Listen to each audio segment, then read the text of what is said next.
joining us on another session of the MCT Nigeria M365 user group, the virtual meetup. We always meet on every Friday of the week, and the group is all about fostering the knowledge in M365 as with the core products of Office 365, Windows 10, and Enterprise Mobility plus Security Suite.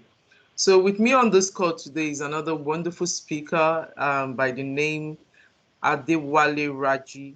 And while Adewale Raji will be taking us through the topic for today, which is spam management in Microsoft 365. Okay, so to all of you that have joined us in the past, thank you for joining us. And for, if this is your first time here, you're very welcome. So to begin with, a little background about our speaker, and then I will leave him to also to do justice to his profile afterwards. Raji is an enterprise administrator and Microsoft certified trainer. He's also a multi-talented and experienced all-round engineer, I would say. And then he's skilled in system administration, in information and cybersecurity. He also has very vast knowledge around data center virtualization. Raji has a strong passion for driving business growth, using IT solutions, and the personal drive also to deliver a service that exceeds all expectations. I'm super glad to have Raji on this call. I've worked with him. I've worked with him in the past. I mean, briefly, really, and then I'll say that his professionalism and skills is actually on point. So for me, I'm super glad that he's on this call. I'm sure that the topic is going to take us through. At the end of the day, we're all going to have value in that same topic. So a little bit of housekeeping before Raji starts his session. One of the things I want us to bear in mind is that this session will be recorded and will be made available for future viewing. Please, if you have any information, I mean, at the beginning of the session, while the session is being recorded, please be aware that information is around your names and your name and some personal information may be taken from you, please. But then I crave your indulgence. This is only just for the reason for us to provide this recording in the future. And one of the things also would want you to do is to please mute your microphone when you're not talking, pen down your questions until the Q&A session.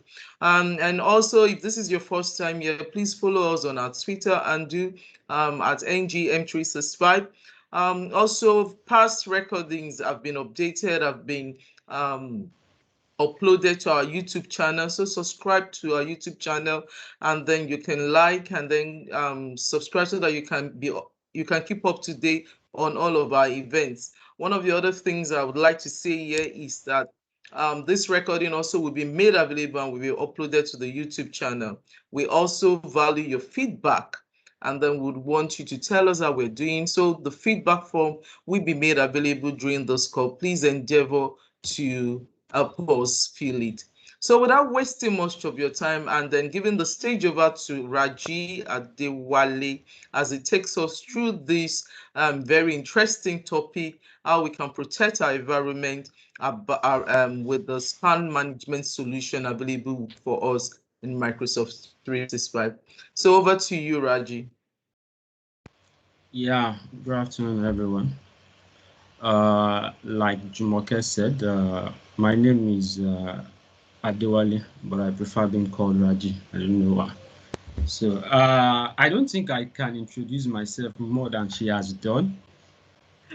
Basically, I'm an IT individual that is subjected to doing so many things. So that's why that enterprise admin might not really be by choice, but I guess what's it called? I enjoy it.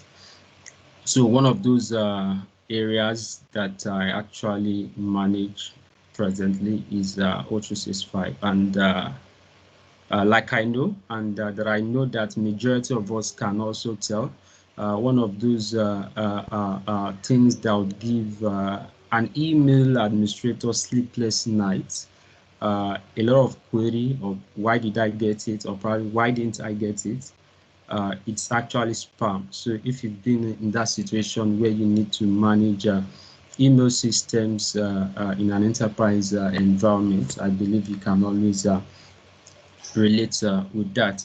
So briefly today, we'll be looking at managing. Yeah, let me Laji, do bring you up my want to screen present? briefly. Sorry. Yeah, please. Yeah, Do sure. present. It's coming up. All Yeah. right. So we'll be briefly looking at how spam is being managed within the Microsoft 365 environment. A large number of organizations are actually moving to the cloud at present. A lot of organizations are new with Microsoft technology on O365 or proud Microsoft 365 as the case may be, while a lot more organizations are actually migrating from existing Microsoft technologies, basically Exchange. So one of those key parts of either managing Exchange or probably managing Microsoft 365 is controlling the inflow and outflow of emails, basically, and not just emails alone. You want to be sure that they are valid emails. And a large number of time, it's always a challenge if that is not done properly.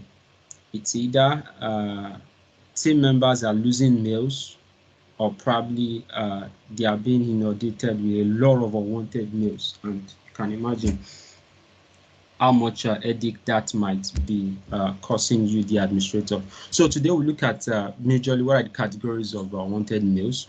We may know them, but it's actually necessary that we redefine them and get to know how they're applicable within the Microsoft 365 environment. We look at the spam filtering pipeline, how mail flows from the external environment through Exchange, or rather Microsoft 365, until it gets to the recipient. To look at how you can manage false positive and false negative, being valid emails that are held, or probably invalid emails that makes it to the user's mailbox. We look at how analyzing the message header can always help us in that regard. Then we look at some sample mails. We talk about overriding to allow for valid mail, or probably to prevent invalid mail.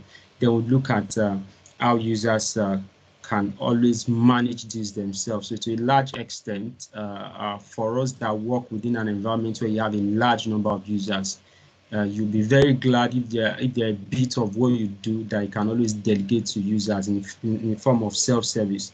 So we look at some of those options within the Microsoft 365 environment, and we'll talk about some recommendations. So first, what are the categories of unwanted emails? If you see, I choose to use the word unwanted emails because spam, to a large extent, is a bogus word. So if you tell me spam, I'll begin to wonder what makes it spam. So apart from some kind of unwanted mails that are already defined, there are a lot that are undefined, which to every user might be different. For me, I may consider it spam. To you, you may not consider it spam. So first, we look at phishing emails. These are emails, majority of us, what's it called, are familiar with this. Mails that are just sent so that the sender can always steal information from you. One notable thing about phishing emails is that they come with some form of links or probably attachments, which redirects you to some sites and asks you to provide majority of time credentials, or probably security informations on that particular page. So just any mail in that form. Then junk email, any unsolicited or probably unwanted email, if they are currently identified. That is why I said in some cases they might be discretionary. So for phishing, we know that I don't want that mail and it comes with some link that is asking me to go to a particular URL and provide some information. But for junk, it might be difficult for you to identify why an email should be junk or not. Then bulk email, majority of time marketing and advert mails. You may want them or you may not want them. Then spoof email, any email coming from someone who is pretending to be someone else. So you actually expecting, or probably got an email from a colleague, or you got an assumed email from a colleague, and after verifying, you observe that mail didn't really come from that colleague of yours. The email address is fake, but there may be a display name suggesting that mail may come from that colleague of yours. Those are spoofing emails. Then user defined. These are areas that are left to the user to decide. So if an email is not phishing, if it is not bulk, if it is not spoof email, then it is junk email. And junk email, it's the general category that may refer to as spam. So, but when it is specific, then a spam can specifically be phishing, can be bulk, can be spoof. Then the user defined. Like I said, there are instances where you have an email and you present it to 10 users, and 5 users may say it is spam and 5 may say it is not spam.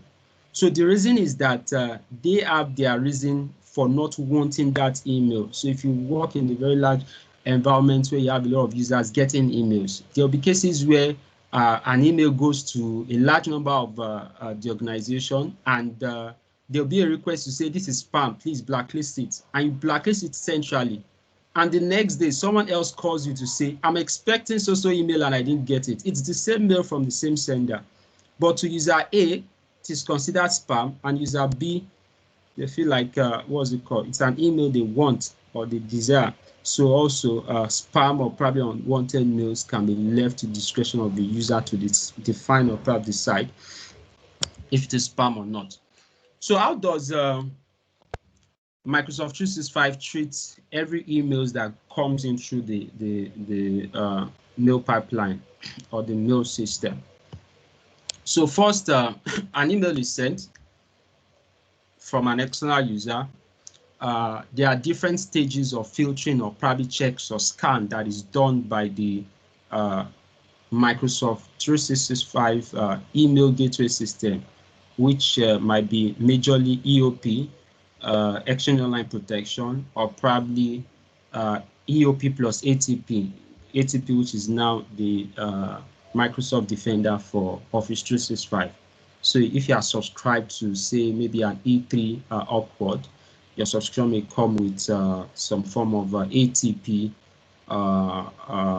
licenses that allows you a little bit more than what EOP can offer. But if it is just EOP, then you are limited to what the EOP pipeline offers. But the pipeline here covers both. So there is a part of your email system that is referred to as the edge or probably perimeter, where the initial filtering or probably scanning of email is what's it called, done. And within this stage, you are allowed to do 1 or 2 settings or probably configurations to restrict what type of mails you want to come in or probably what type of mails you don't want. And one of the first one is IP connection filtering, which checks if the IP of the remote email system is within a filtered list or not. So within your email security policies, you have the IP connection filter policy where you can define IP addresses. You can specify a particular IP address, either on the allow list, explicit on the allow list, or probably on the deny list. So what that means is that if an IP address is not on the deny list, so it is assumed to be allowed. So that means the email will flow, but you could explicitly go to say, I want this IP address allowed, although it doesn't change anything. We'll still come back to if it does change or not. But you denying it is saying that I don't want email from this email system. So at that point, such mails are dropped. Then you also have the safe list. So the safe list is also a collection of IP addresses, but these are being updated and managed by the vendor, which is Microsoft. So you don't get to see what are the content of those lists.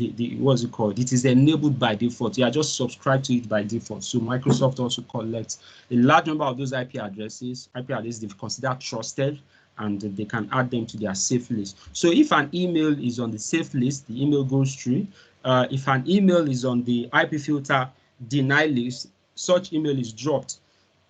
Then also, apart from the safe list, Microsoft is also subscribed to a lot of IP reputation service, which are real-time block lists. So you have some service providers that always publish and maintain lists of IP addresses that are considered not LD. So if your IP address has been flagged as not LD and it is published on some of these services, and it tends to be one of the services Microsoft is subscribed to. So when you are sending an email from such IP addresses, those IP addresses are flagged and the emails are dropped. So at the end of the day, the users would always receive an NDR. That's just what's it called? Majority of the NDR are very what's it called? Clear enough to tell you that you should check the incoming email system, majorly the IP address. The IP address is not LD, it has been blacklisted. And so then additionally, also what Microsoft uses is also what you refer to as gray listing or probably white listing. So gray listing or white listing is a technique whereby the receiving email system sends rejects a particular email, not outrightly as the case may be. So because just if you understand the way the TCP connection works, when you initiate an initial connection, if it is dropped, you try again. So what Microsoft 365 is expecting is that if that email system is a valid email system and not just how do you call it, a spam broadcasting email system, if I reject an email connection, you definitely try again. So if you don't try again, then it considers that as a spam, so it drops that. So all this category of filtering is done at the initial stage, and for emails that don't pass these checks, the sender of such mails would always get an NDR saying that the email cannot be delivered. So for mails that pass through this first check, they are subjected to the next stage of scanning, which is malware. So Microsoft 365 comes with the anti-malware policy, which defines what should be checked or what you don't want. It's just like they're giving you some basic level of flexibility, and that comes in some kind of advanced settings. But by default, Microsoft uses 3 categories of antiviruses to scan an email and its contents if they contain any kind of malware in form of attachment, in form of an embedded HTML content, or probably what's it called, some kind of encoding or probably obfuscation of content within an email. So it does that using its own antivirus, which is Defender, and it also makes use of 2 third-party antivirus engines, which they don't define. It can be McAfee, it can be Avast, it can be Sophos, but Microsoft also uses 2 third-party anti-malware engine to scan this email within its system. And so where you have that flexibility to also define what should also be checked is the common attachment blocking, which are settings within your anti-malware policy where you can define what types of emails do you want to be checked. The ones that contains .exe, any email with .exe, .vbs, and those form of attachments. So you just want to be sure that emails that are sent to your user don't come with some form of executable that can be detonated when it gets to the user's system, or probably when they open such emails or probably attachments. So for emails that fails this check, the emails are deleted. So the emails don't get to the user at all. They are taken off the email system. Although you can still, you as the admin can still check them from the quarantine and see them. Then I haven't gone through the malware scan. Emails that goes through this will be subjected to your own policy. So within the filtering pipeline, Microsoft has given room for you to define what you want and what you don't want to come through to your mailboxes, and you do that through your mail flow rules, or probably transport rules as they are known within Exchange. So within Exchange, you can define what should be done to emails coming in, and there are also some element of spamming settings that you can define, like you defining what should be the spam confidence level, like you defining that a particular mail should be sent directly to the quarantine, like you changing one or two information within the email, what's it called, header. So if you have any email, any of these rules that applies to either the sender or probably the recipient of that rule, of that email, the email is subjected to such rules. And if the email fails, whatever you have defined would apply. Either it goes to the junk, or probably either it goes to quarantine, or probably maybe it is deleted, or probably it is subjected to some form of authorization. So that means you as the admin wants to know when a particular email is going to a particular mailbox, so that you can either approve the delivery of that mail, or probably you deny the delivery of that email. So, but if any of these email also passes any of the rules defined within a transport, the rule policy, or if no rule is applicable, the email is now subjected to the real spam scanning feature of Microsoft 365, which is where the bulk of the job in email scanning is actually done. And due to the fact that this can always be an intensive task and process, which I believe would also be performance intensive within the Microsoft own system, what's it called? A lot of pre-checks are done before it gets to this stage, so that a large number of your mails can be dropped at the perimeter stage, or probably at the malware scan stage, or probably at the rule policy stage. So a number of things are done here. Content are scanned for a number of information that may define, or probably that may present that email as scanned. Now, Microsoft does not disclose what type of content scanning algorithm is being used, or probably what is being checked or what is not being checked as part of scanning the content of an email. So, but the content of that email is scanned.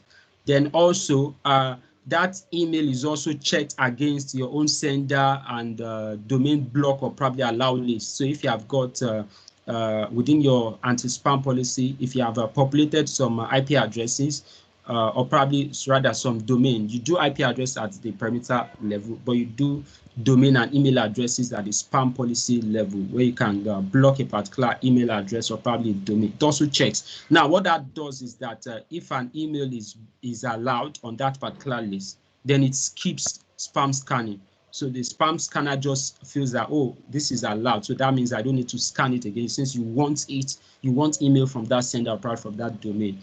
And if that sender or probably domain is on the block list, it is also not scanned. The email is just, what's it called, blocked automatically. That means sent to the quarantine. Then also, it checks email authentication. That is where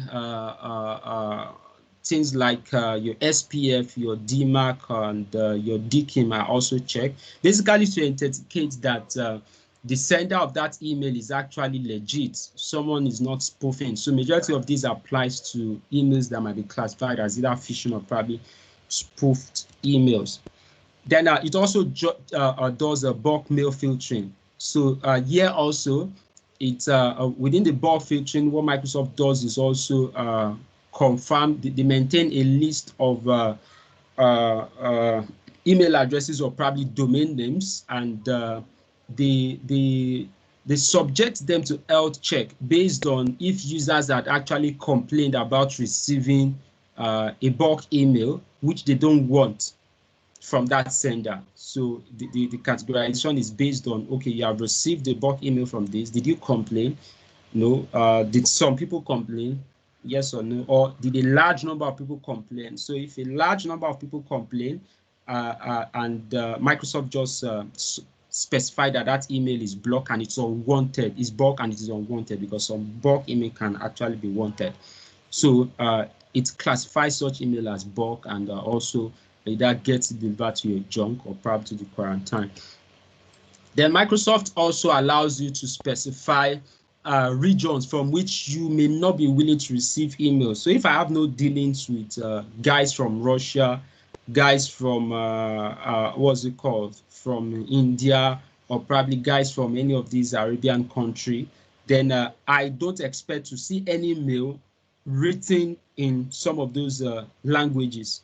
So I shouldn't expect an email coming from what's it called, a Russian registered domain or probably IP address written in Russia, or written in Arabic, or written in Hindu, because those what's it called, those forms of mail sometimes can be a way of hiding malicious content by obfuscating or probably encoding those malicious content in what appears to be other languages, using some of these ASCII character encoding and stuff like that. So you may want to specify that from this region, I don't want to see an email. So when email comes from such and they meet such criteria, it comes from any of those regions in such languages, then such emails are actually held back.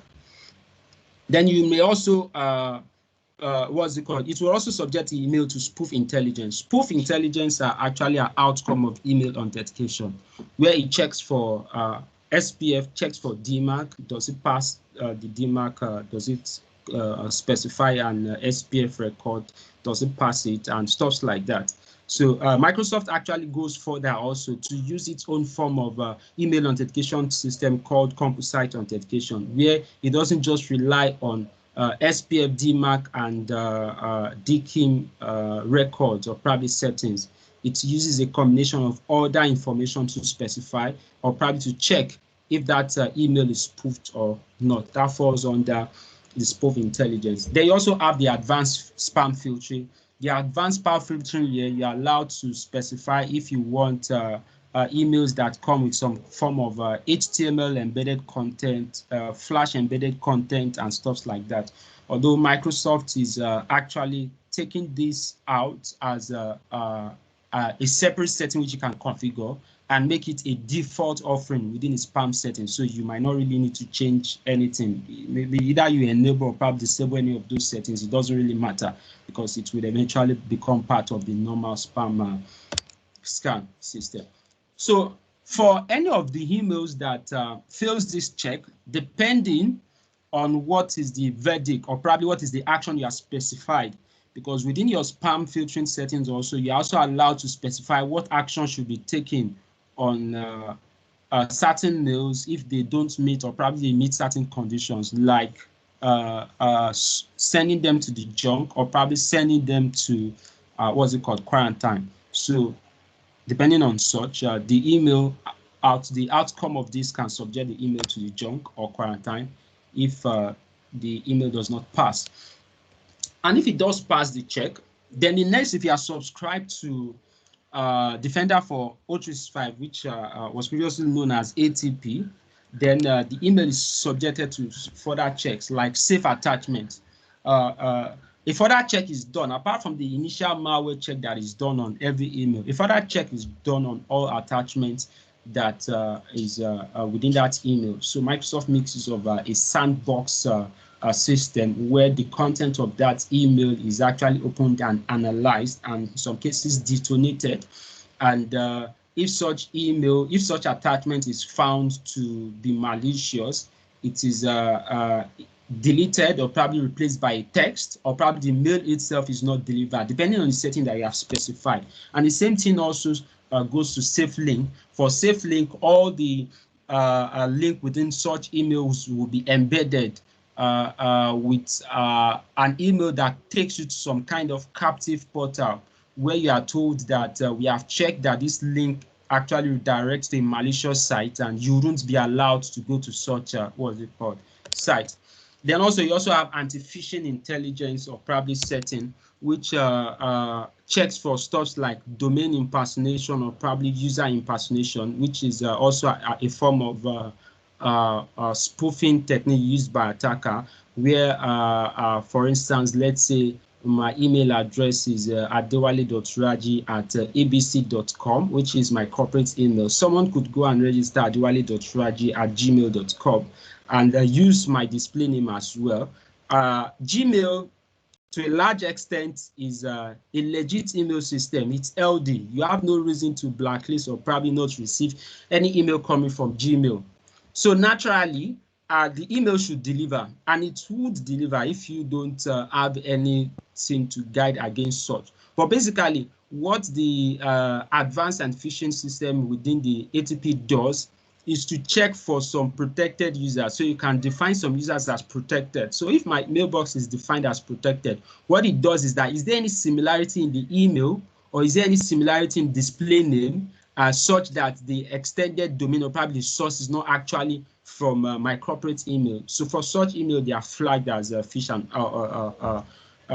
spoofed email, and they are held back until you release as you deem fit. So it does user impersonation and domain impersonation check. So if the email also, if it fails, the email is either sent to junk or probably quarantine. And if it passes, it is now delivered to the mailbox. But even after delivery to the mailbox, Microsoft still has an, what's it called? Like, how do you call it? Like an icing on it, which is the 0-hour automatic purge. What the 0-hour automatic purge does is that Microsoft, in its own, what's it called, actually believes that in some cases there might be some form of zero-day attacks, or probably 0 day is even too long this time around, 0 hour, because it might not take up to a day before some viruses might be detected. So let's leave it as it is called, a 0-hour form of attack, which could be a malware, could be an attachment, it could be a link. So due to the fact that the spam content filtering engine, the anti-malware filtering engine are being updated in real time. If there's an email that has been delivered before there's a anti-malware, anti-spyware, probably scanning engine was updated to suggest that, oh, such email is actually malicious, then from within the mailbox, for emails that have been read or probably unread, such email can still be deleted. So you could have cases where the user has actually received an email before, and in the next few hours, the email is gone. Not like, what's it called? Someone deleted it, or probably user deleted it, but it's just gone. And you eventually see that quarantine is flagging it. So that's the job of the 0 automatic purge, just to ensure that, what's it called, within the whole life cycle of that email, if eventually something comes up that suggests that that email is invalid, it can still be flagged. So after this, if the email, so it is done for malware, it is done for phish email, or perhaps spam email. So if any of these test positive to the 0 automatic purge, the emails are actually purged, and else they remain in the user mailbox. So this basically describes the process through which an email goes within Microsoft 365 to flag it as an unwanted email. So having gone through this process, and as the process goes through, a lot of informations are added within the email header that provides a lot more information as to the reason why particular decision was made, or probably as to the characteristics of that particular email. You could have header tags like spam filtering verdict that gives an idea of what action was taken on a particular email and why it was taken. You could have scores generated to how spam that particular email is in form of spam's confidence level. It's actually a score within 1 to 9 that suggests how spam or probably how much of a spam does an email look like. The same thing applies to bulk email. How much of a bulk email or probably unwanted mail does that particular email look like? A score is also assigned. Then also, eventually, how was that email treated? What type of protection policy was applied to it? What type of email was it classified as? Was it classified as a phishing email? Was it classified just as spam? Was it classified as a bulk? Or there was no classification, which means it's a clean email that it was delivered. So all these informations are added to the email header of such mail. So looking at of importance is the spam confidence level, and the score ranges from -1 to 9. -1 means that the message skips spam filtering. So like we said within the filtering pipeline, that it is possible that an email will skip the spam filter. Number one, for instance, if you have added the email sender or probably the email domain to the allowed list on the spam policy, or the IP address on the allowed list on the perimeter, which is for IP connection, what's it called, filtering. So such emails will be assigned a spam confidence level of -1. So which means this guy is a VIP, don't touch it. So it will be sent to the user's mailbox directly. Then also for a mail that has gone through the spam filtering pipeline and it comes out very healthy, then the email is classified as assigned a 0 or probably a 1 SCL, and it is delivered to the user's mailbox. Spam that are kind of spam, they are just spam. So such emails are classified 5, 6, and they are delivered to the junk. And if these ones are, no, we are too sure that this is just too spam, too much of a spam, then it's assigned 9, and they're referred to as a high confidence spam. So such emails are also delivered to the junk by default. But if for a particular reason you have made 1 or 2 changes to your spam filtering, to your anti-spam policy, then you might actually change what would be the default action. You could choose to send such emails to the quarantine. The same thing applies to bulk confidence level. It can be 0 or probably 9. 0 means the message is not bulk. 1, 2, 3 means the message is from a bulk sender, but it has received few complaints. You know, earlier I said the bulk filtering engine used is a collection of IP addresses or probably bulk sender system, where such IP addresses or probably email senders are monitored real time for responses received from users when emails are received from such senders. So if the email sender is a bulk sender but has received few complaints, the email will be assigned 1, 2, or 3. If there's received mixed number of complaints, that means some people are actually okay with the email. Some have complained that, oh, this is an unwanted email. It can be assigned 4, 5, 6, 7. And if it has generated a high number of complaints, people say, no, we don't want emails from this provider, then it's going to be assigned 8 or 9. For any email flagged as bulk, there's just one default action, which is to be sent to the email folder. But I've actually observed that if you use Microsoft Office 365, you'd have your main folder and you have the other. So your Outlook actually kinds of divides your inbox into 2 tabs. You have the actual inbox, the main, or probably the other. So a number of them are actually moved to the other, especially those within the 1 category. So saying that, okay, this is an email you might not really be interested in urgently.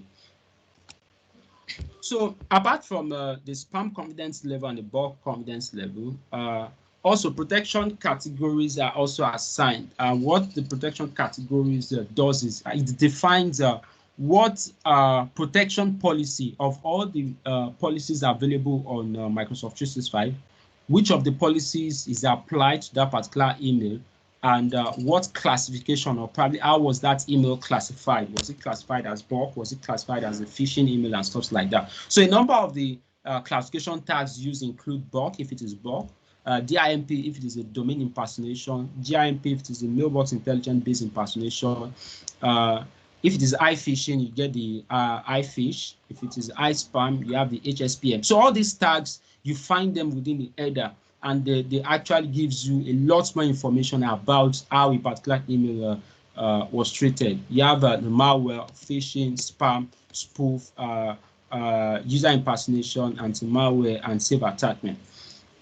But if we recollect when we defined what can be termed as an unwanted email, if we kind of check more closely, it is very possible that an email belongs to more than 1 category. Number 1, within Microsoft 365, all those emails are termed as spam. So they are all spam. But it goes further to now differentiate to say what type of spam. Is it phishing? Is it spoofing? Is it malware, user impersonation, anti-malware? And if you also look, we have a lot of policies for majority of those categories. You have the anti-malware, you have the anti-spam policy, you have the anti-phishing policy, you have the spoofing policy and stuff like that. So an email might might fall to more than one category, but only one policy would eventually be applied. And each of your policies have got precedence and hierarchy. So the one at the top, would always be the one that will be applied. So now, this is all what Microsoft 365 does by default, especially with all the default policies that comes with it. But nevertheless, with all this, it's still very possible that you still get spam. So that is where the edit comes for administrators. You might begin to count at a particular time. What's it called? I was being asked to produce a report of how much spam we receive every week. That was pre Microsoft 365 Exchange. We're using what's it called? A third-party email gateway. Although you could use on Exchange, you could use Microsoft Edge as your default gateway. You could also use a third-party, which in some cases are referred to as spam host, what's called smart host. Then also in the very early stage of migration to Microsoft 365 also, the spam were just coming in, and every day you'll be asked that, why am I getting this? Why am I getting this? What's going on? And stuff like that. And at a particular point in time, I was told to spend close to 2-3 hours every day on specific user mailboxes to look for a way to prevent certain mails from coming in, or making sure that some emails actually get delivered, they are not held back. But there might be a lot of reasons why some of these still happen. For instance, if you have got certain transport rules that you have set or probably you have defined, either you did or probably someone else did, and some of those transport rules are actually overriding your spam policy. So which means they are not subjecting those emails to the spam pipeline or content filtering pipeline, then you might get it. And you should know that a number of overrides would always assign the CSL of -1. -1 means that, oh, this email is a VVIP, don't touch it, don't check it. Just like a diplomatic baggage to say this one is, what's it called, from the president, you don't check it. Then the same thing applies to IP filters. Your transport rule will do that. If you specify within your content filtering here is referring to anti-spam policy. Within your anti-spam policy, you've also added some domain or perhaps some email addresses. They would be, they would bypass the spam filtering. So users would eventually get the mail. The same thing for IP filters. Then also, a large number of times, the question is always, but I have SPF set up. I have DMAX set up. Why is this email still coming in and stuff like that? But within an email header, there are two parts where the sender of the email is defined.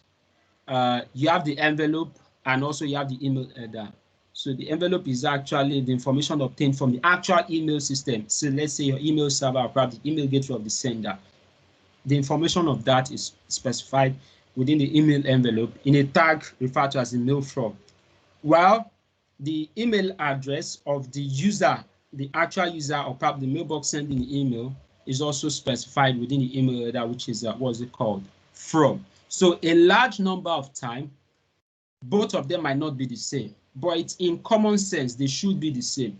So the implication of that now is that if I have an IP address or probably the address of an email server to say, oh, this email server is actually sending spam. This email server is actually sending spam. Then I just check the email. Who is the sender? Oh, the sender is adewale.abc. Then I go to say abc.com blacklist. abc.com, which you see from the email itself after you had received it from Outlook, is actually from the from header, which defines the user sending it. That is not actually, it might not really be the server sending that particular email. So that means they've actually blacklisted the wrong, sender, and spam from that actual email system will still continue to come in. I've had this, experience a number of times where you'd have a particular, if I may recollect, a particular email coming from, is any bank, a particular bank, but it was becoming disturbing within the environment. Then I just checked. The first time user complained, I blacklisted. Second time, I did the same. They complained from another user. So the same user that complained before now sent another email saying that she could recollect she asking us to blacklist this, and we responded that we did, but she just got it. So that got me concerned. So I had to do further analysis to check that what was actually being blacklisted is different from what was actually sending that particular email. So you might still be getting spam. Then also DMARC as well. The way DMARC and SPF works is that SPF defines who should be an accepted sender for an email system. So that means I assign server ABCD the right to send B email for my domain or part for my environment. DKIM says that I sign this particular email to preserve the integrity of that particular email, so that you can always verify if that particular email has been intercepted and toyed with in transit. Why DMARC specified that if an email does not pass SPF check, does not pass DKIM check, do this. But a large number of times, DMARC comes with an extra information where you are meant to specify the DMARC percentage, which is PC, always in form of PCT, when you are creating a DMARC record. That PCT specifies, what it means is that how much of your email that fails DMARC check should I act on based on what you have specified. So within DMARC, you would specify what should happen to any email that fails both SPF and DKIM check. The options are always none, reject, or quarantine. So if I specify reject, or if I say I specify quarantine, that's 1. But within the DMARC percentage, the option is always 1 to 100. If I specify 50, what it means is that only reject 50% of the email that have failed DMARC. So that means within a day, if I've got 10 emails that have failed DMARC, instead of being rejected, 5 will be delivered and 5 will be rejected. So naturally, that information should always be 100%. And funny enough, except if Microsoft had actually changed it, if you go to do a public DNS query for Microsoft's own DMARC record, you'd see that they didn't specify the DMARC percent. And that is one of the reasons why a large number of time spoofed emails coming from Microsoft will always get through. There was a time, when the work from home and these COVID-19 issues started, and people were actually going in for online meetings, and people were subscribing to Microsoft Teams heavily. There was a large number of attacks then, phishing emails coming from noreply.microsoftteams.com, which is the valid Microsoft email address with which they send notifications when you miss chat within Microsoft. So the reason why that was successful, that will also cause within my environment, actually caused a lot of issue then. And basically, then what I just did straight ahead was even just to blacklist that email, because I don't know the reason why you want to get notification for chats that you miss. When you log into Teams, you see it. So what I did was just to blacklist it. And the reason why that was coming in, despite the fact that it is coming from the email address suggests it's coming from Microsoft, which means they are spoofing Microsoft email address, is because Microsoft has not properly specified those settings within their DMARC. Then also, you might be getting spam because the sender and the content is actually clean. And when I mean clean, is that I could launch an email attack from Gmail. And until when, what's it called? And I wonder if anybody would blacklist email coming from Gmail. I don't know. But you could launch a valid attack from Gmail, from a Yahoo mail. So it now depends on what type of attack, what type of spam are you sending. The one with some malicious content, which will basically be subjected to the content check, might fail. Or probably if you are crafting your own content that has not been used before, so which means the signature for your content has not been defined on any anti-malware, probably antivirus before, then it will definitely go through. Then bulk email, a large number of times, some bulk email will go through. And like I said, it's discretionary because users may say they want it and some users may say they don't want it. So it's now left for you to decide what will you do with such. Then also, in some cases, some valid emails may be held. Even at the default settings of Microsoft 365, you would have false positive and you have false negatives. So in such cases, you just want to check your junk folder, check quarantine. Then the next thing is you'd what's it called? The next thing is you'd analyze the header. And first you check quarantine, because quarantine itself gives you a whole lot of information. Like if you can see within here, a few seconds. So within here you can see this information. This is actually a lot of very good information for you to check the reason why some emails are being held. Number one, this defines which of your policy is actually holding that email.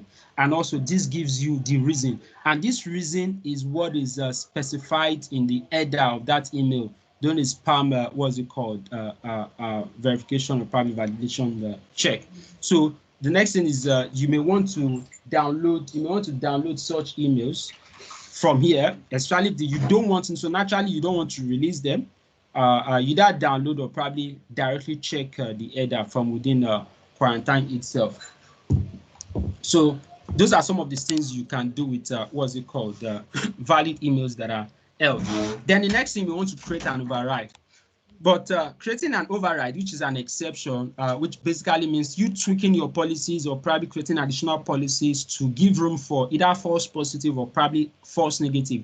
There are also a lot of things that need to be put into considerations so that you don't actually get the effect that is not desired. We'll look at some of that very much later.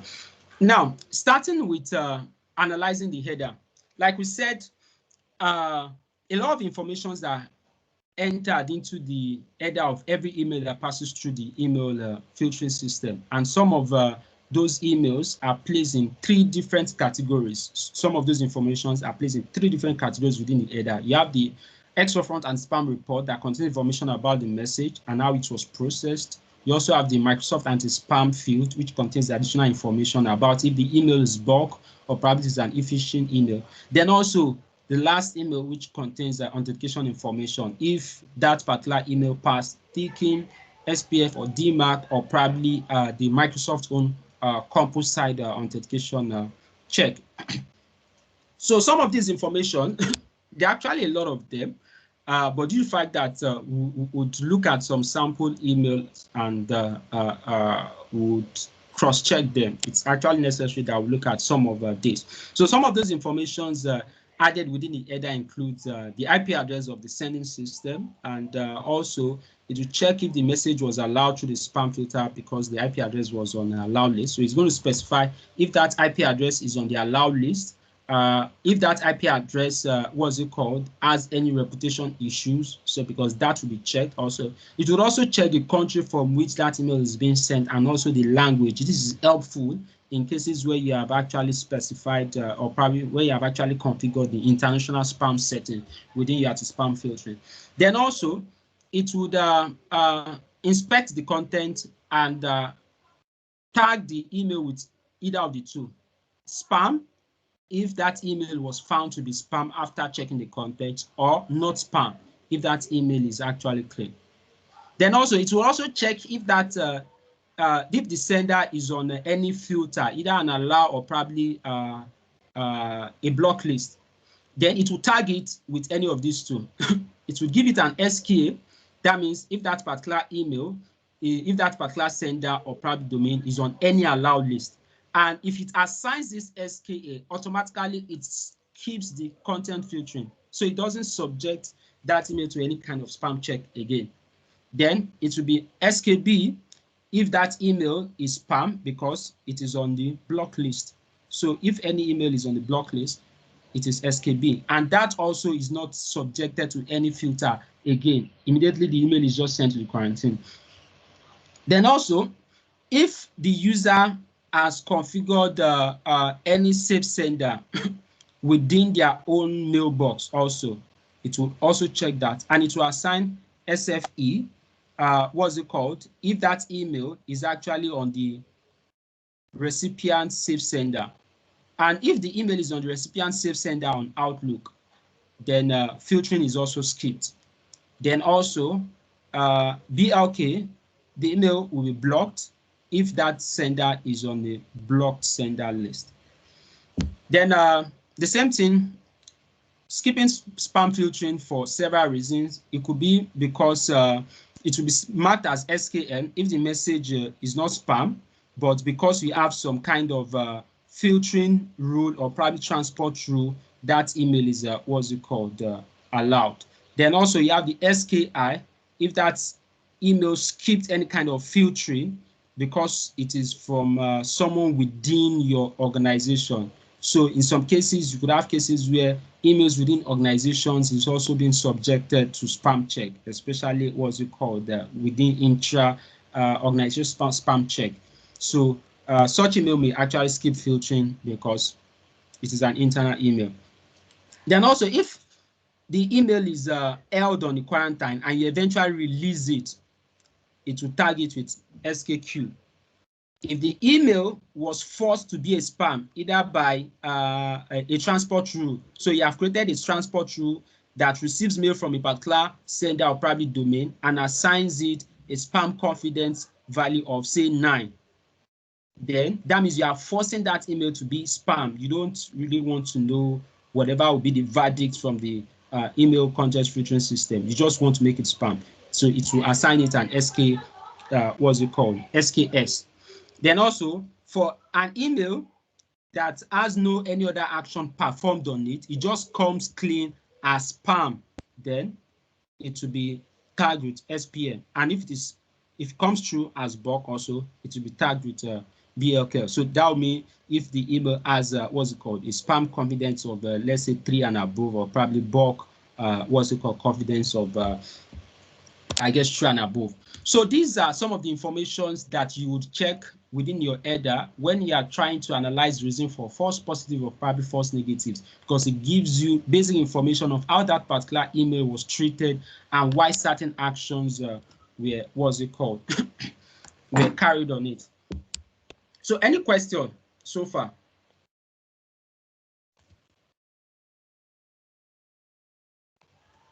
Okay, so I've not seen any question. Okay. I've not seen any question So, in the window, but I guess we're all just engrossed with what we are learning. Okay, so let's just a few seconds. So you have a number of sample. Okay, I would have to share my screen. Few seconds.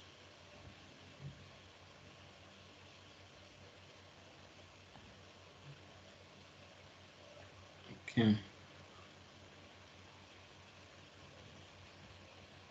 Let me use yep. Let me scroll.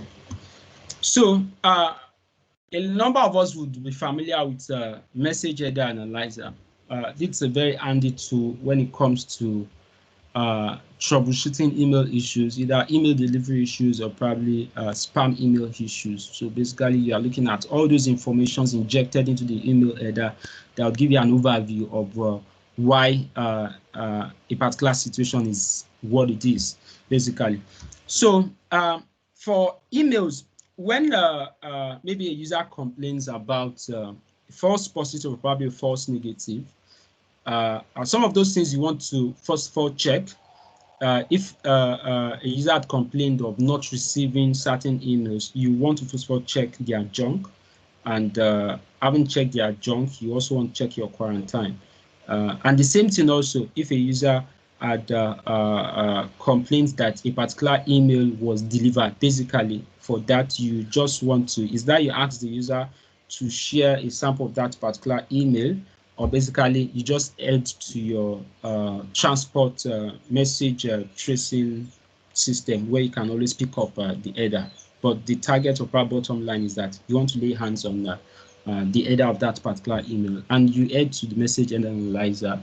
You have a lot of sites that offers this as a free service, and likewise that of Microsoft. So I have a number of emails here, and we would look at what that email is saying. So the first thing, I would copy the first one here, and I'll dump the header here. So I'll say analyze. I believe we can all see my browser. Yes, we can. Okay. So the first part of the header, this received header section, is when you are troubleshooting mail flow issues. So you don't have business. If you are here for spam, you don't have business with that. So what you have business with is these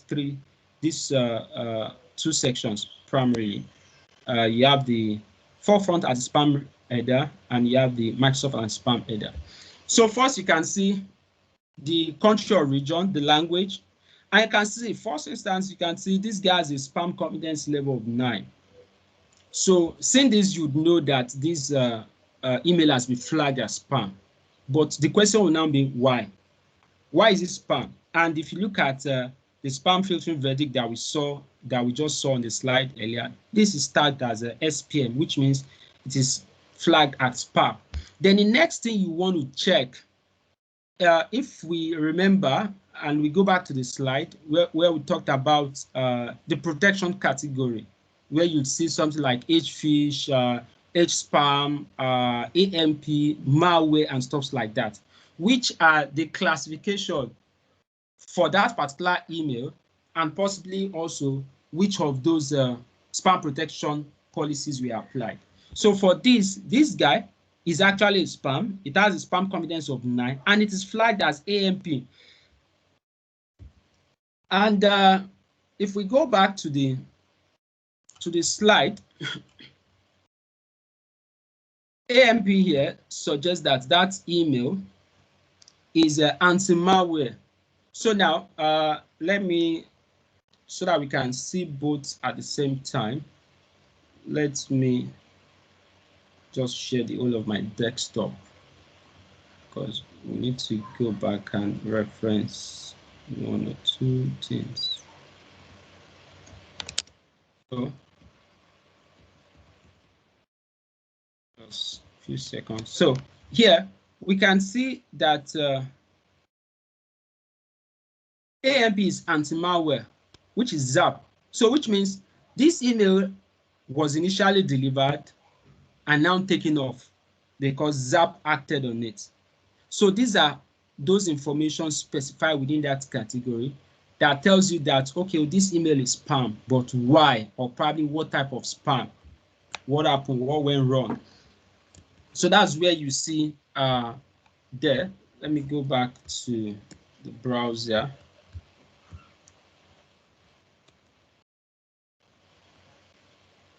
So yeah, I have AMP, and the reason why is that you have the anti-malware policy for ZAP acted on it. And now this is the connecting IP address. And this guy is not bulk because the bulk confidence level is 0. And this is the additional information.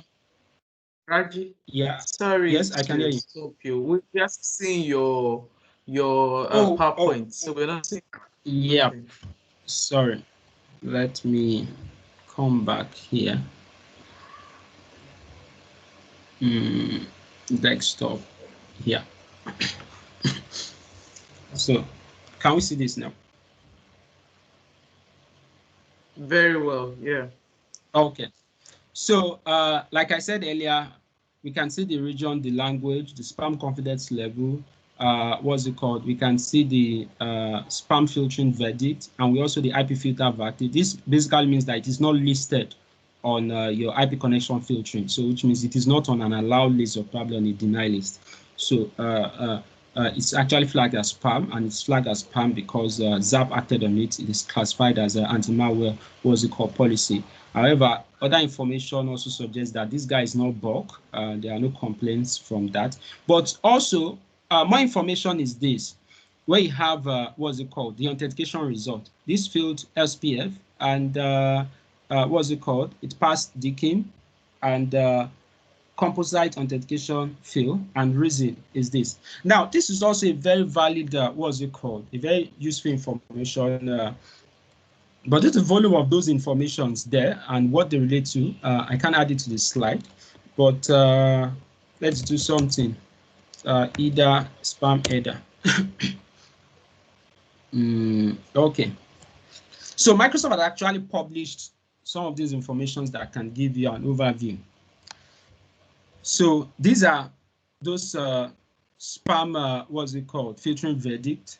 And so here now, like I said, Microsoft does not just depend on SPF and DKIM or DMARC to validate the source. They also, due to the fact that there are cases where the sender of the email on the envelope is actually different from the sender of the email within the header of the email. So that means the domain. So for instance, if I'm sending a marketing email, I'm subscribed to let's say SendGrid. We all know SendGrid using SendGrid's marketing. SendGrid would also allow you to, will tell you to add their own record on your SPF so that they appear as a permitted sender for you. So you add their their address on your SPF. Their address is, let's say, sendgrid.net. Your own domain is, let's say, wandoplc.com. So when you check, when SPF is being checked, SPF is being checked against wandoplc.com. So wandoplc.com checks, okay, now they check your record, it sees that SendGrid is actually allowed. Then but both of them does not really match. So in such cases, it's very easy for a user to use SendGrid to spoof you, because SendGrid is already an accepted sender, and they could use that to spoof you on a different email system that is not actually Wando. So Microsoft does extra check, and that extra check is what referred to as a composite authentication. And the composite authentication used by Microsoft, they combine in multiple types of authentication, DKIM and DMARC.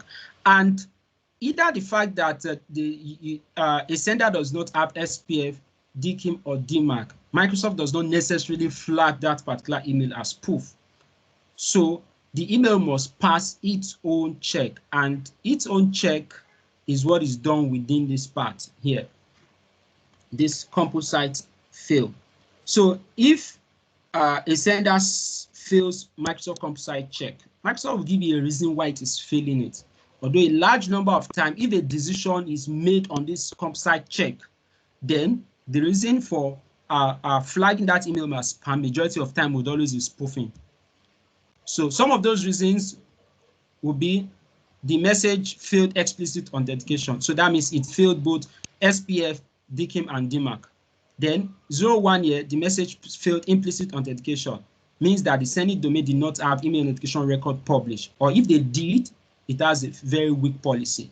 So you have them all to this point. So a large number of time you want to check and also cross-check to make you understand the reason why that action was taken. Let's check another email.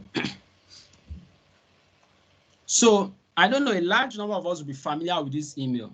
FIRS sending your users tax clearance when it's not true. Some guys playing a smart one somewhere. So if I come here and clear this. So for this guy, okay, was this the first one we checked earlier? No, I don't think so. So for this SPF field also, DKIM, the message was not signed, composite field and reason is 00. For this also, spam confidence is 9, it's a spam. And so you can see this email. So now this what's it called? Very interesting. You can see this email is from Russia, and the email address from Russia, same as the IP address. and although the content was not written in Russia. But let's assume the content was written in Russia and you had enabled international spam. If this guy was not flagged for the fact that it is just an high confidence spam. So this, if you can see this highlighted, SVF, this is SPMH, meaning it is an high confidence spam. It's basically be flagged for that alone. And one of the factors that actually contributed to the fact that it is an high confidence spam, I believe, is definitely because of the fact that international spam, although it is enabled by default, then you can now begin to add extra information. This guy is from Russia, and you might not be receiving, you might not be willing to receive email from Russia. The sender is from Russia, but spoofing an entity in Nigeria. So let's look at these as well.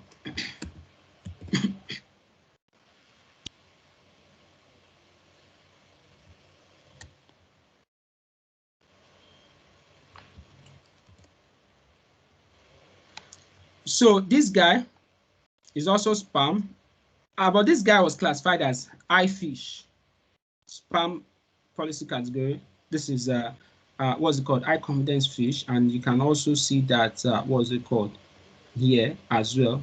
You can see that what's it called here. It is not bulk. However, if you see, you can zoom out your. Is it a way you can zoom out so that we can appreciate this more?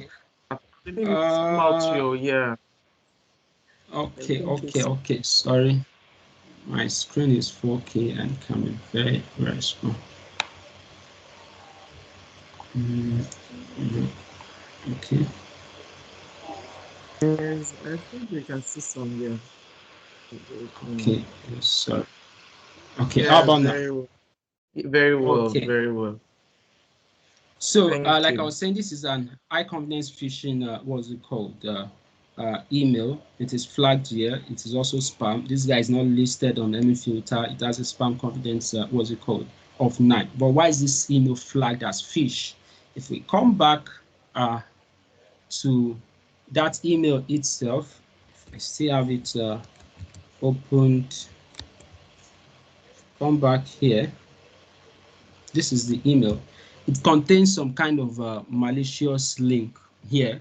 And here you can even see Outlook. It's saying that there are problems with this image, blah, blah, blah. So it feels like that image has got some embedded link, which probably it has checked and what's it called? It's not confident with where the source of that email is. So it is flagging it as a phishing email.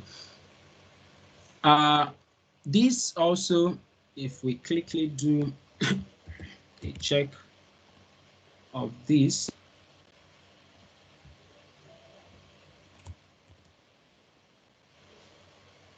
this is an high confidence spam email. So now we have SKB. And what does SKB say? SKB, it says the message was marked as spam because it matched a sender in the block senders list or block domain list in an anti-spam policy. So this guy was flagged as spam because the sender has been blacklisted. So that's the reason for why that guy was held. And so you can see this guy was held, but for a large number of others. So basically what that means is that this guy was not delivered. This email was not delivered. But the previous ones we had checked had no, what's it called, SFV record. So which means they were delivered. But some of those additional informations were actually included, and it gives you an idea. Now, there are cases where a particular email could be tagged as phishing, as spoofing, or probably spam, and none of these records or what's it called information will be added because they don't meet any of those criteria, and the email will not be held or will not be placed in the junk email. And that is majority of time if you have got if you have defined a custom policy and the protection or probably action for those policies are not defined. So you didn't define if I set up a spoof policy, but I didn't define that if an email is spoof, it should go to junk or it should go to quarantine. then yeah, the email will be spoofed, but basically it will be delivered into the mailbox. And just this last one. This one also. Okay, let's come. Yeah, this is going to be interesting to see, and we'll see here. So this is, you can see the spam confidence level for this is 5, not 9, like we had seen in the previous email. This guy is not listed on our IP filter, and this guy, so this actually is a false positive. So that means it was falsely classified as spam, and we know the reason why it is falsely classified as spam. And the reason is that UIMP, that email was classified as an impersonation. Now,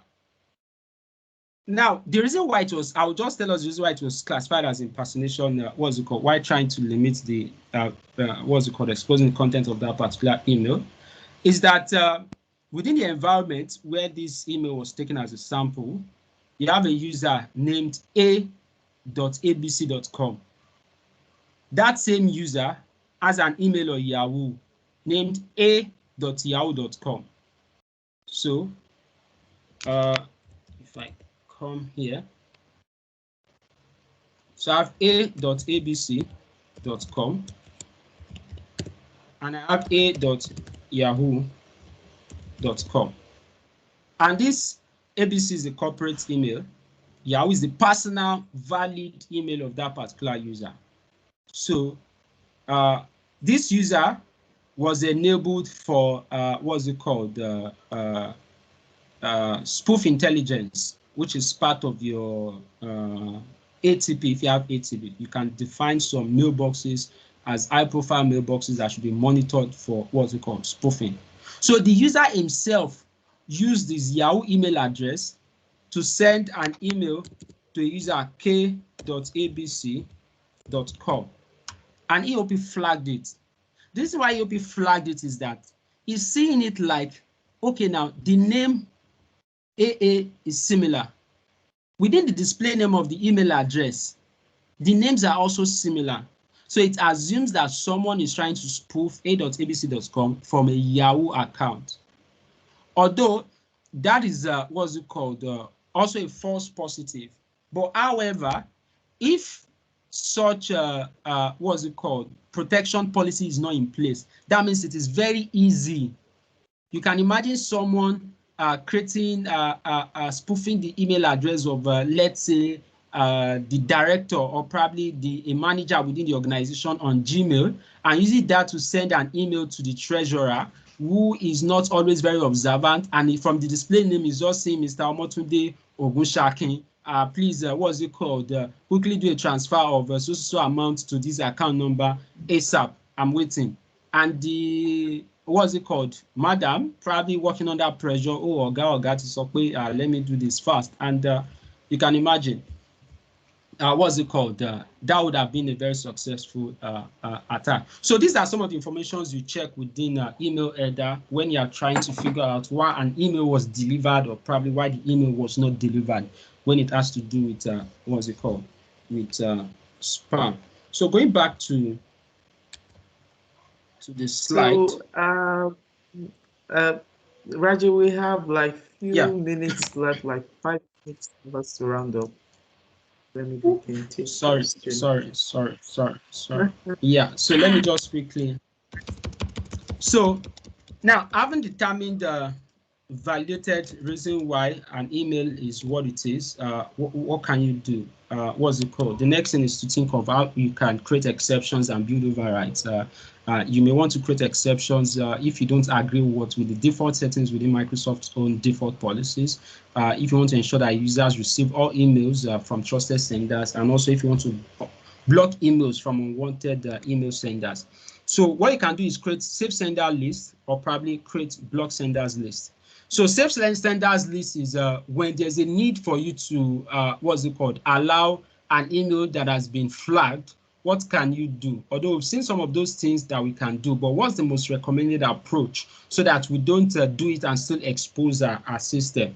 So you can, number one, the most recommended approach to creating override, and override means that allowing, or probably, let me use the word, whitelisting a sender or probably an email because it has been flagged by our policy, which we don't want to change. The first most approved way is to use mail flow rules because it's very flexible. You can combine a lot of conditions within a mail flow rule, and you can always ensure that only the right message is allowed.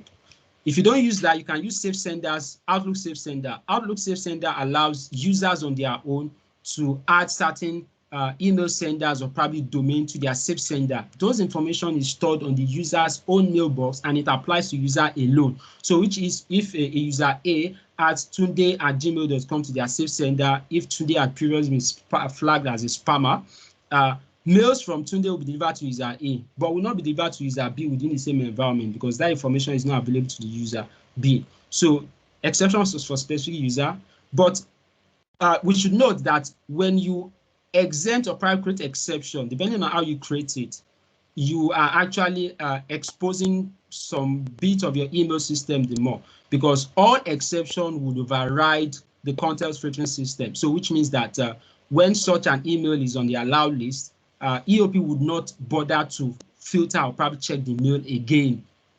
It will just deliver it, which can be risky. The same thing applies to IP, listing. But if you are doing this, avoid entering an IP address range. Just be specific. Use a specific IP address. Using a range means that you are allowing more other email systems using such email addresses, using such IP addresses, which you don't really know. Then also avoid using that of a shared service provider. Let's take, for instance, if I place the IP address of SendGrid on my email allowed list, there are 1,000,001 customers using SendGrid to send out broadcast email, including malicious senders. So basically what it means is that yours truly, I just want any email coming from SendGrid to go through my email system without being checked for any kind of malicious content. So the best way would be just look for the option of mail flow rules and use specifically domain names. So we should note that IP allowed list will set the spam confidence level to -1, which means that it will not be checked by the spam filtering system. Then the last option, or the last preferred option, is using the allow sender list or probably allow domain list, which is available in your spam policy. Also, you should note that if you do this, it means that the domain can easily be spoofed. And Microsoft had advised that don't add your own domain on your spam, allowed list. Don't add your own domain, because if you do, what it means is that you're allowing someone outside to spoof your domain and not subject that email to spam check. That means that email will bypass all form of your email authentication settings, SPF, DMARC, and stuff like that. Then also, this user and domain allowed list only takes a maximum of 1,000 entries. If you want to block, then the most preferred way, if it is a bulk email, just use the unsubscribe option. Even if users are reporting it, just advise them to, please, madam, is there an unsubscribe link within an email? If they say yes, it is, then there is, then please just use it. Users can always do it themselves. Or better still, ask the user to block it from their email. So that means that they could just pick up the email address and go to their safe sender list and add it there. So it's going to be specifically for them. So except if that particular bulk mail or probably spam mail is applicable to everybody within the organization, then you can always use the domain block list or probably sender block list on spam. That applies to everybody, but the Outlook safe sender applies to specific users. So you'd always use the domain or the sender list when multiple users are affected. Then lastly, also, you may want to use mail flow rules to block. For this, you can specifically look for keywords, addresses, or probably domain filter. Like within my environment, I've got specifically an email flow rule specifically defined, because despite all that you do, there is still a lot of emails that get delivered because they are clean, but the contents are not what are desirable. Like a number of emails coming and specifying Bitcoin. You can imagine emails going to your directors or probably your managers and asking them that they caught them, what's it called, jacking off on camera, or probably that they are proposing that they use Viagra to them. It can be very offensive, and those people don't take it, especially for the majority of our female, what's it called, senior executives. When they see that, they go mad and they just come down at you. So there's no way you could do that, even if you blacklist the IP address. Those guys are not using one IP address. So just use a keyword filter. Over time, you would have collected, for instance, within my environment, if I begin to count, I've collected over 500, what's it called, keyword lists over time, which I feel like, what's it called, are not appropriate. So even if I have a new email system today from scratch, I'll definitely begin to add those keywords. Then you can use that, you can use MailFlow to also set the spam confidence level. Then lastly, to block, you could also use the IP address, what's it called, block list. Like we said earlier, avoid using range, avoid using shared IP address. Then also, if you want to offload some of those responsibility to your users, there are options. You can always install the report message plugin on Outlook for them. What the report message plugin does is that they're able to report a particular email. And when they do the reports, there are two options. Microsoft allows you to specify a mailbox within your environment where it goes, or they send it directly to Microsoft, where Microsoft to further analyze and specify what's it called, and do justice to the reason why they are reporting it. Is that they are reporting it that it is spam, but it got delivered, or they are reporting it that it is not spam and it was held. So Microsoft would further do an analysis, and it also helps them to also strengthen or probably build up their own filtering gateway. So you can always install this for everybody within your Microsoft 365 portal. It just comes up automatically in your Outlook. Then also you want to enable spam notification, where users every day would get a summary of all emails that are held on the quarantine, and they are able to release them. Although for explicit, what's it called, block, users won't be able to release that, but admin will be able to release, what's it called, that. Then also you can advise them to use Safe Sender. However, Safe Sender should be used, what's it called, cautiously, because basically for every email or domain added to the Safe Sender, those emails would always override, or probably, what's it called, they wouldn't go through the spam checks. All those check for malware, check for spam, check for, what's it called, anti-spoof intelligence will be overridden. So which means users may eventually begin to get unwanted email from some of those names that they have added to their spam Safe Sender list. Then recommendations and best practice, basically.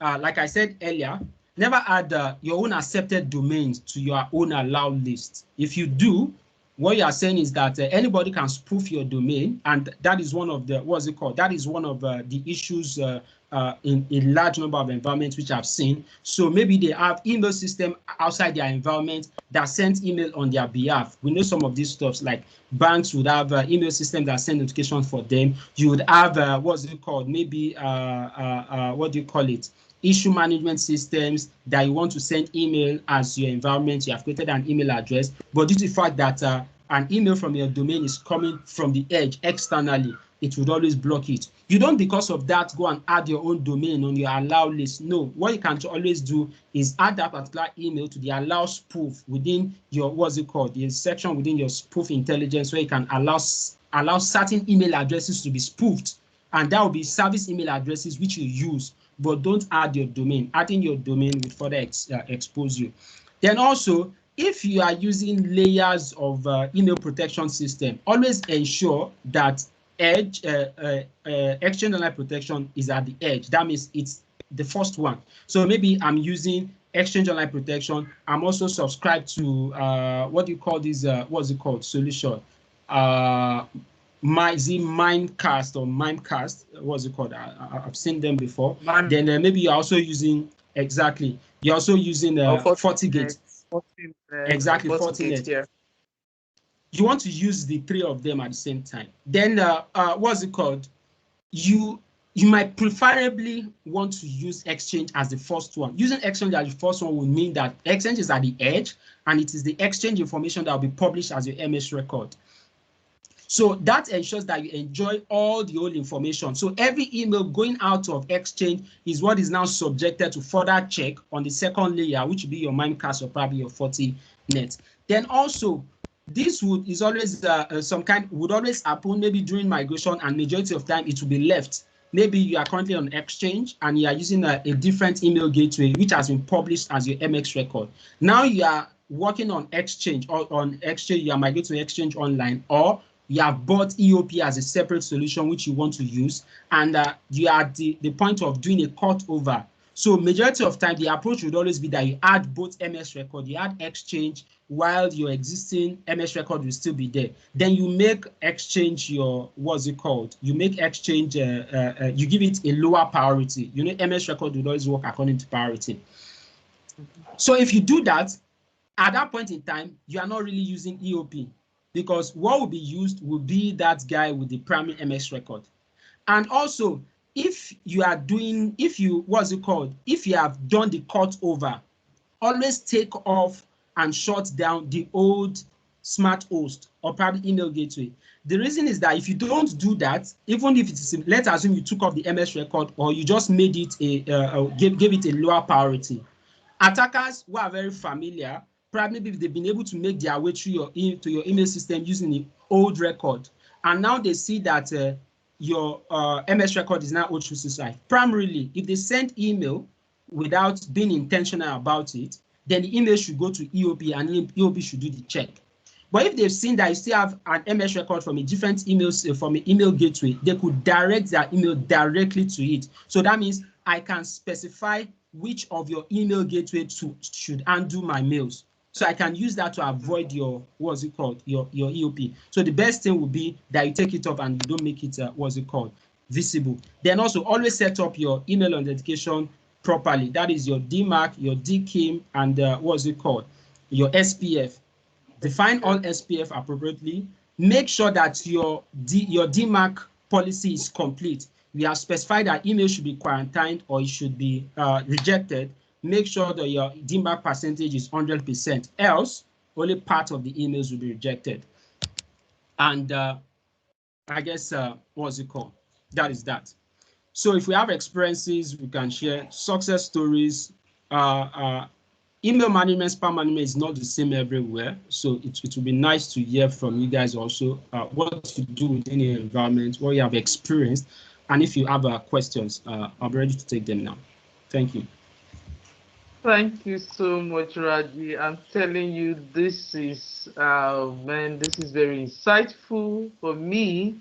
I mean, I've jotted a lot of things down, and then I'm sure a lot of our audience also, a lot of people on the show also have jot down one thing or the other. I have a question on chat window by Sheyi. He said, is there a default setting for region email flow, or do we need to customize the settings? So when you say, what's it called, regional email flow, I want to believe is that maybe you have either more than one tenant, or you'd have more than one accepted sender within your, what's it called, environment, and you'd have those domains registered within the region. Like in some of the environment we manage, we have some of domains registered in Dubai, and they use their own O365 tenants within Dubai and stuff like that. If basically that is what you mean, the most, the best way you could always do that is using your mail flow rules. You could create your mail flow rules to use, either use mail flow rules or use connectors. Yeah, you could use mail flow rules, you could use connectors.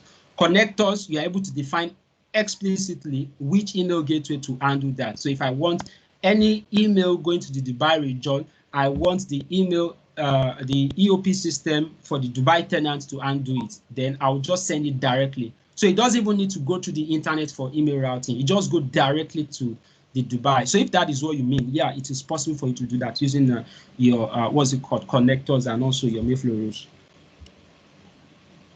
Okay, Shay, I hope that answers the question.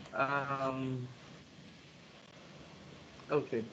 All right, does anyone have any question with a raise of hand? I think it's been a very insightful session for me. I love the fact that Raji was able to do justice to this topic. If I had known, I think I would have made it a two-part series and then give it part 1 and 2. But to be honest, Raji is a very busy person, and I mean, for me to get him to this show, it has been since last year. And for him to come on this week, I think is a lot of effort. So thank you so much, Raji. If we all have any other question, please do answer. We can consider this in the chat. One other person is asking a question. When you set the exchange accepted domain status to authoritative or internal relay, what impact does this have on your email filtering or protection? This is from Olufemi Awe. Yeah. So authoritative basically means that the email system your email system, that's your domain, is authoritative for that particular domain name. So that means my tenant is authoritative for that domain name. So which means any email sent to me, I should look for the recipient inbound. But if you are saying internal relay, it means that if you check within and it's not there, send it elsewhere. So, but the cases where it can always interfere with your email filtering policy is when you have an hybrid. So there's always a challenge where you have an hybrid on if your email should be authoritative or probably it should be on internal relay. Reason being that you have some mailbox on premise and you still have some mailboxes, in the cloud. In such cases, then you use internal relay. But else, you should always be authoritative, because internal relay would mean that such email would further be sent directly. And in some cases, if they sent directly to your on-premise, there are limits. There are some EOP protection policies that don't apply to on-premise mailboxes. So if you go and check the EOP metrics when you have an hybrid, it specifies what is applied. For instance, ZAP, that is the 0-hour auto purge, doesn't apply on emails that are on-premise. It only applies for emails that are online. Okay, thank you so much, Raji, for that. Oluwafemi, I hope that answers your question. I hope it does answer your question. Does any other question for us? Okay. All right. Thank you so much. Thank you, Raji. Some of the questions I jotted down, you've answered even while I was while you were going through the recommendation aspect of it, which I also was looking at. And then thank you so much. And thank you everyone for attending. With this, we say we've come to the end of the show, but then we also have another interesting speaker next week. And then I think we will be taking up this topic from protect your Microsoft 365 tenants with ease. And then who we have on that topic is no other person, Abdul. So next week, Friday, will be another interesting session. Make sure you tune in. And then one other thing, please fill the evaluation form. Tell us how we're doing. If there's any topic of interest you want us to take, please give us your feedback. And also follow us on the on our Twitter and then on the YouTube. Make sure you subscribe to our channels. Do not subscribe below, but we want you also to give us some likes, really, and then so that we can know how we're doing and feedback. So during the course of the week, we'll upload this recording, and then so you can watch out for it. Thank you once again, Raji, for honoring us and then having this session with you. Thank